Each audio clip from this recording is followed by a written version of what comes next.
Well, in the second part of the video, in celebration of being alive by Dr. Christian Bernard, we can see which incident changed his mindset or his thinking about suffering.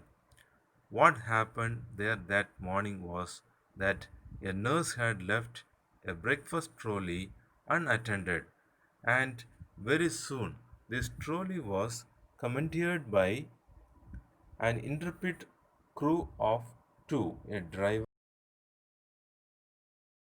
and which was unattended by the nurse, and two boys. They were called here as a driver and mechanic. They were bold, that is why it is given intrepid. So the intrepid crew of two, they took the trolley and they were driving it. So that's why one boy is called as a driver, another one a mechanic. The mechanic provided motor power by galloping along behind the trolley with his head down, while the driver, seated on the mover deck, held on with one hand and steered by scraping his foot on the floor. So the two boys, two roles, they have taken two roles, and the person who is sitting uh, on the deck was driver. Actually, he should have only one arm. So in the portrait, it is given wrong. And the person who is pushing from behind the trolley, he was blind mechanic. So these two boys were enjoying, and just like a car race, they were moving around the hospital. The choice of the roads was easy because the mechanic was totally blind and the driver had only one arm.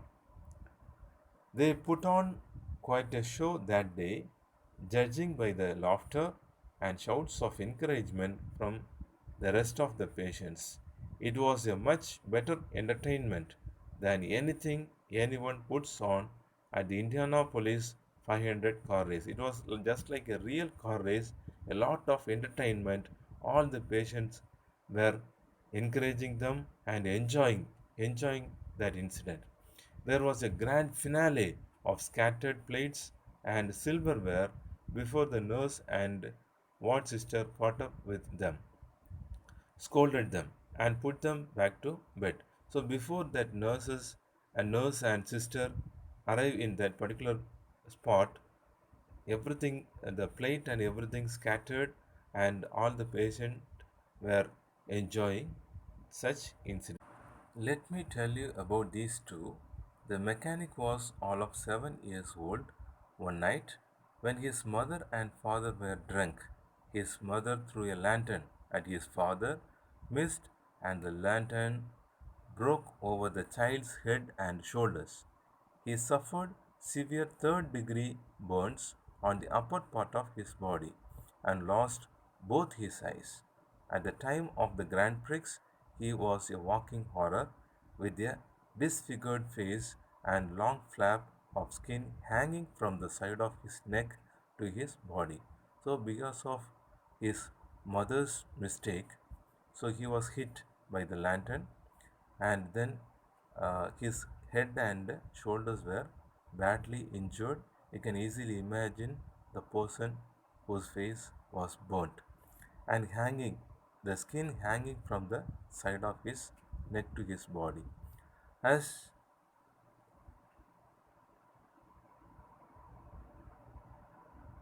the wound healed around his neck, his lower ripped in a mass of fibrous tissue. The only way this little boy could open his mouth was to raise his head.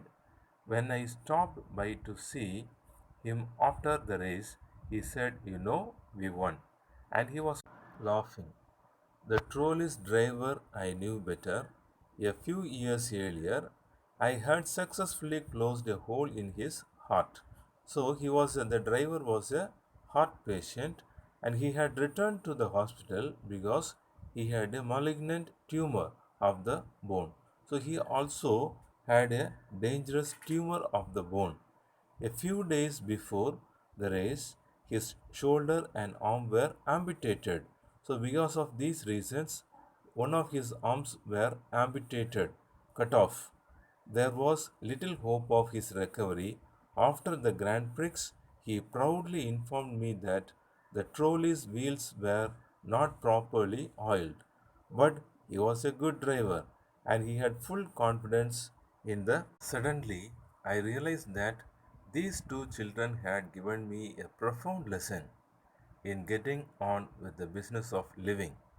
So that means he has learned a lesson, great lesson, profound lesson from these two boys. Because the business of living is joy in the real sense of the word, not just something for pleasure, amusement, or recreation. The business of living is the celebration of being alive. So he learned the lesson that the business of living is the celebration of being alive. I had been looking at suffering from the wrong end. You don't become a better person because you are suffering, but you become a better person because you have experienced suffering. We can't appreciate light if we haven't known darkness. Only if you know about darkness, you will know the value of light.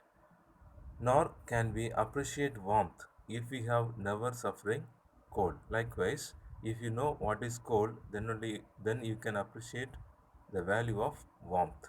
These children showed me that it is not what you have lost that is important. What is important is what you have left in your life. So, dear children, you have to enjoy the life in a fruitful way.